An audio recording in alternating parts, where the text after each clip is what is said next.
Well, hi, this is Jacqueline with Nikkel&DimeDecor, and we're going to do another mini block today, and it's called Snail Trail. It just turned out so cute. It looks really hard.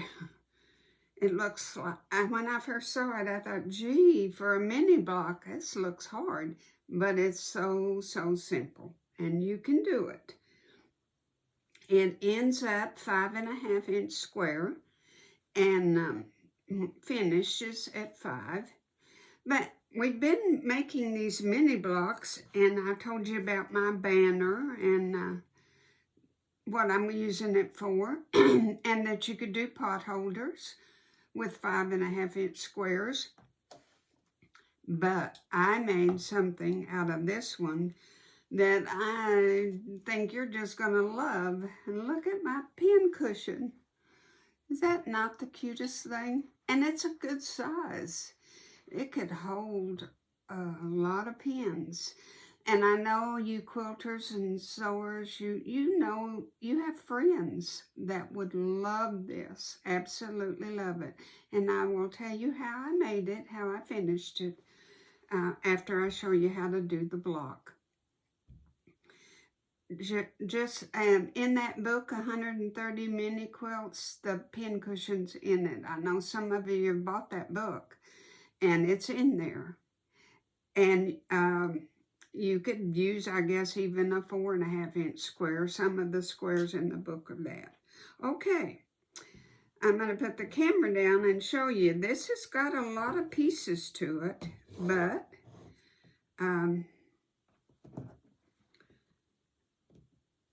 it makes a lot of sense when you first start making it. If you will note, right here is a little 4-patch. Do you see that little 4-patch square right there? That's your littlest little pieces. And then from there, you start building by adding triangles to the sides, and you just kind of go around and around the whole thing. That's how it's formed, shaped. And you can't really tell when you first start making it what it's going to look like. When you first make that little 4-patch and then you start building around it, it doesn't come to life until you get to almost the last group. And then you see, there it is. There's my snail trail. Okay, I'm going to adjust the camera and just show you the pieces. There are 5 cuts and 2 fabrics, and 5 cuts each. It goes from the tiniest, which is 1 1/8 inch square. Is that not unbelievable? But this little right here is your 4-patch.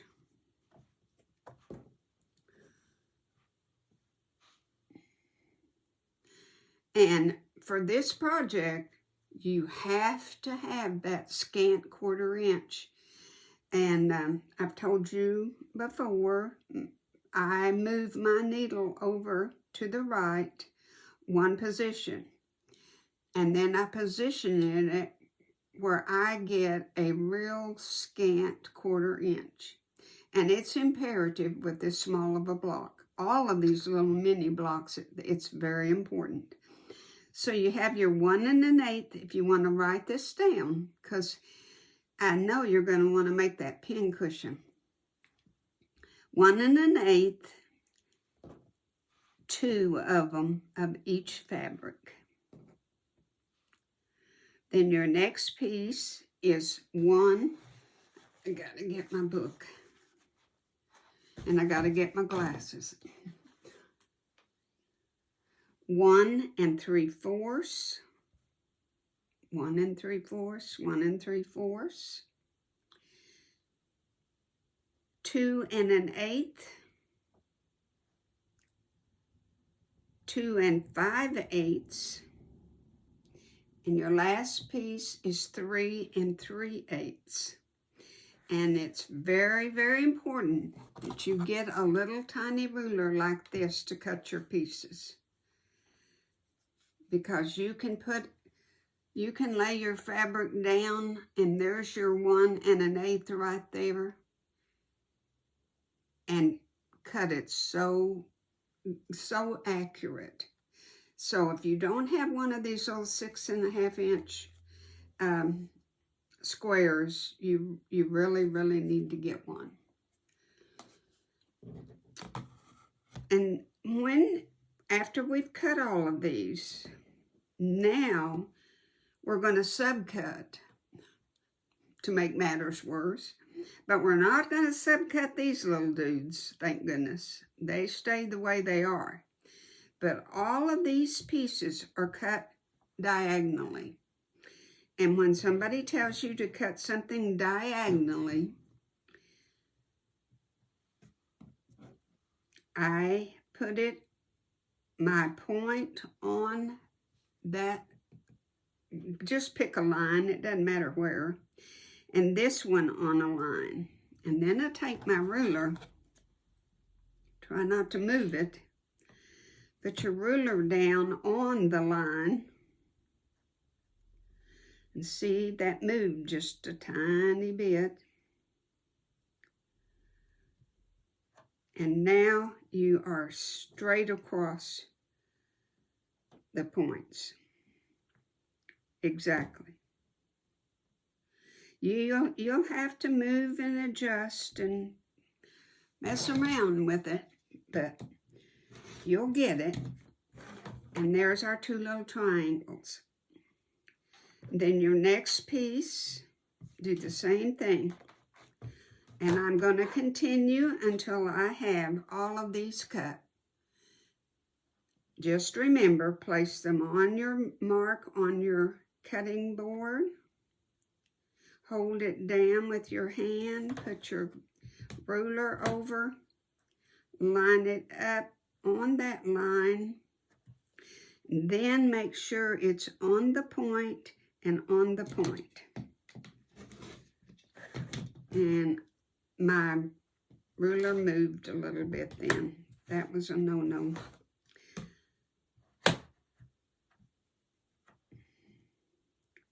That's why it's important to hold that thing down, and I didn't.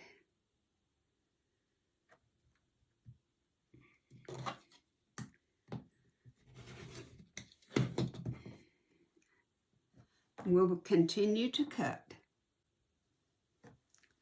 All of my pieces are cut diagonally, and now we'll do our little 4-patch. If you have directional fabric, try to get the bits and pieces going the right way. If it doesn't work, then don't worry about it. Fabric like this, I'm not going to worry about which direction that goes. But your first piece goes with this on this side, and you're going to put this on this side. And you're going to start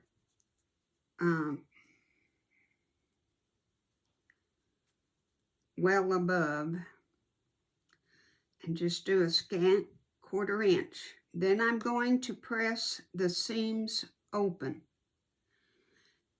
I tried it both ways, going to the side on one side. It works better with them open, and I'll show you why in a minute. I'm going to sew that. You can sew these together, or you can do like that. I'd rather open this up, just sew this, press it, open it up so I can see which side is going which way, and then do the other one. So that's what I'm going to do. I'm going to make my little 4-patch. I have both pieces sewn together, both of them pressed open, and now I will just fold them over and sew them together, matching my seams. There's my 4-patch. Is that not the tiniest 4-patch you ever saw in the world? Okay, we're going to take our next 2 small pieces and add them to the sides. And leave your 4-patch looking at it just like that. And then take your 2 reds and put them on the ends. Then take your 2 blues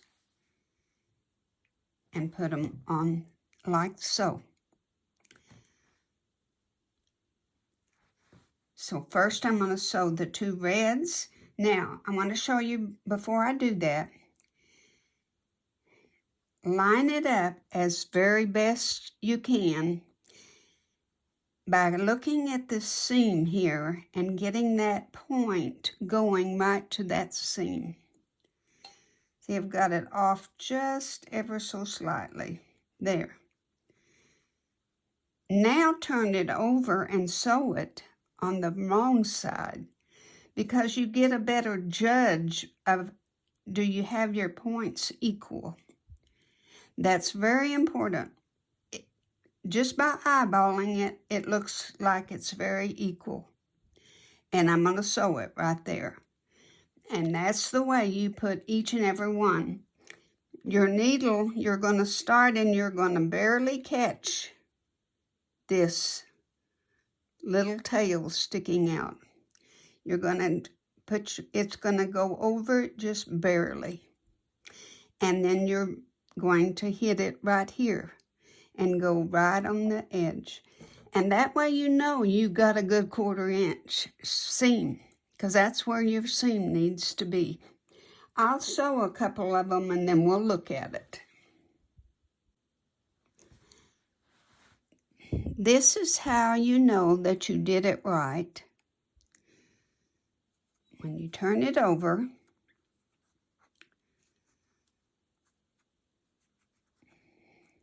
and your point is going right here with these seams. See how straight on that is? It's going right with those seams. And see, I barely, I'm having a hard time. See how I caught that seam just right there on the edge?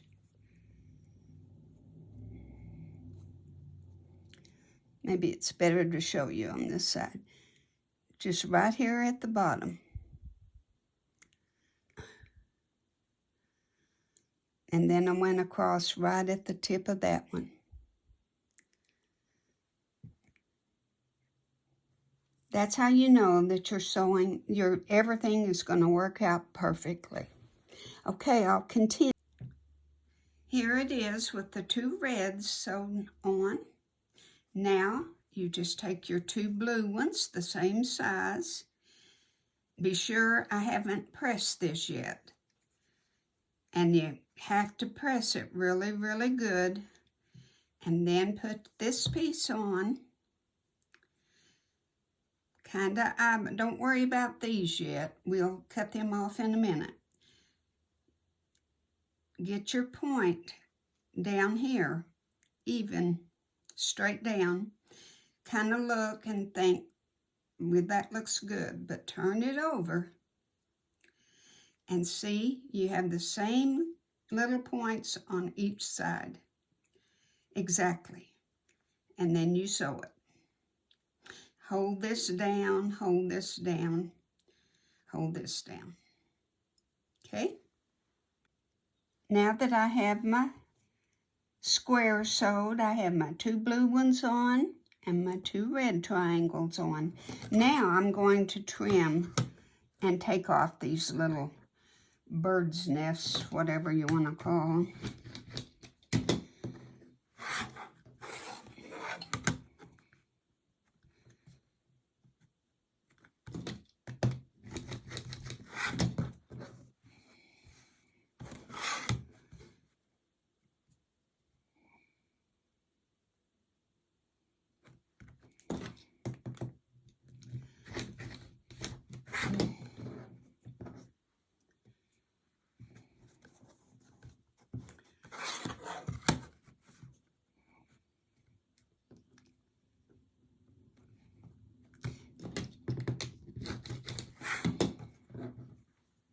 Now we're ready for our next pieces, and you just go up to the next size. And we will put, see, our blues were on the side previously and our red. So our red is going to go right here.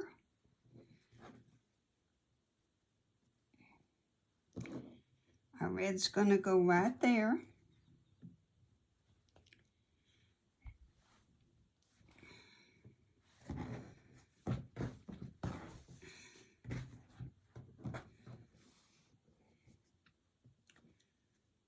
And our two blues, the same size, are going right there. And that's the process of each and every step. Then the next will be these two will go, and you have to know which way they're going though. So you're gonna have to visualize that you're going around kind of in a curve. So your blues go down here, your red's there. Okay, we haven't sewn, but let's just do the next steps just for the heck of it. Here's the red, here's the red, here's the blue, and here's the blue.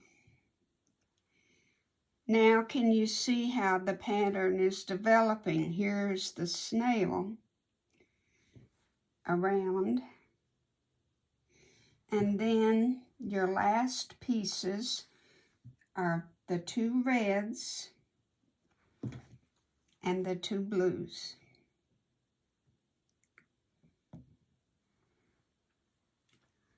And that's a broad view. It's hard to see when they're not sewn, but you can see the pattern developing this. And that's all you do. And it looked so hard at the beginning, didn't it? I mean, I thought, how in the world did they do that? But that's the whole process. It's just adding your triangles around each row. Now I'm going to put these back because I'm just doing these right now. Okay. Next is my two red and then my two blue. And I'll be right back. I wanted to show you when you're sewing these side pieces on, be sure and sew your scant seam because we want to be able to see that point. See right there? So when you sew on it, that's why it's good to sew on this side. You can see that seam right there, that point, and you can go just beyond it so that you don't cover it up. Okay, that's just a little tip. There's our next stage, and we're ready to trim. And I will do that real quickly. And show you that maybe you can begin to kind of see the pattern now. This is the third round and it kind of starts showing.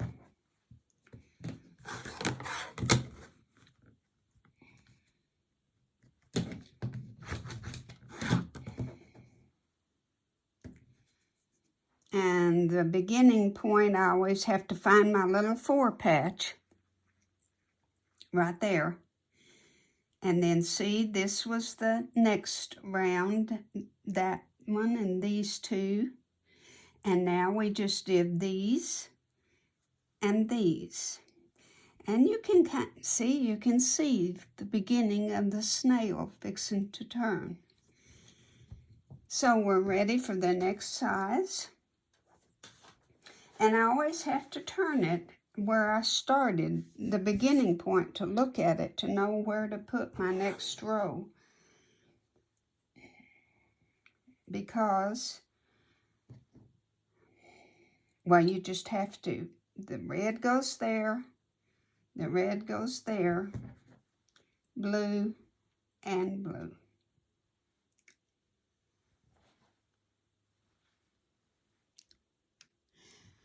Okie doke, this is the last row. We'll put these on and be done with it.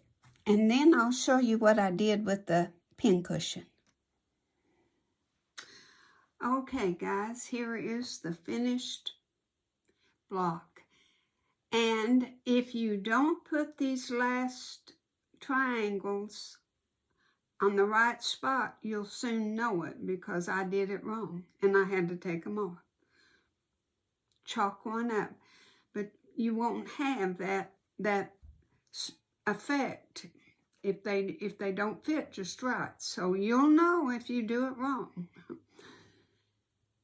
But isn't that so cute? Now, the pincushion.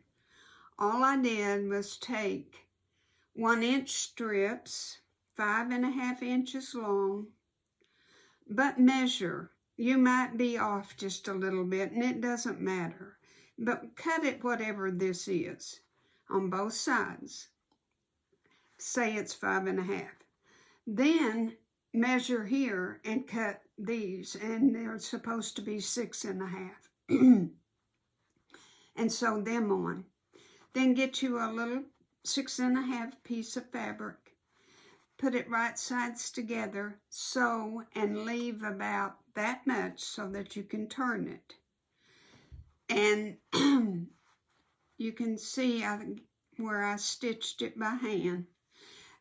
It's after you've stuffed it with the polyfill, it's too hard to do on the machine. If you do it on the machine, you're going to leave a lot of flatness over here. So try to just whip stitch it together on the side. And oh my gosh, make as many 5.5-inch little squares as you want. All of those that we've done previously, pick one of them out and make you a pincushion. So cute. I've enjoyed this so much.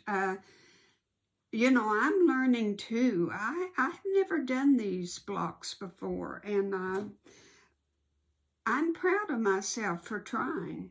I really am. So I hope you've enjoyed this segment, and God bless you, and have a wonderful day or evening or whatever you're doing. Just take care of yourselves, okay? Thank you. God bless.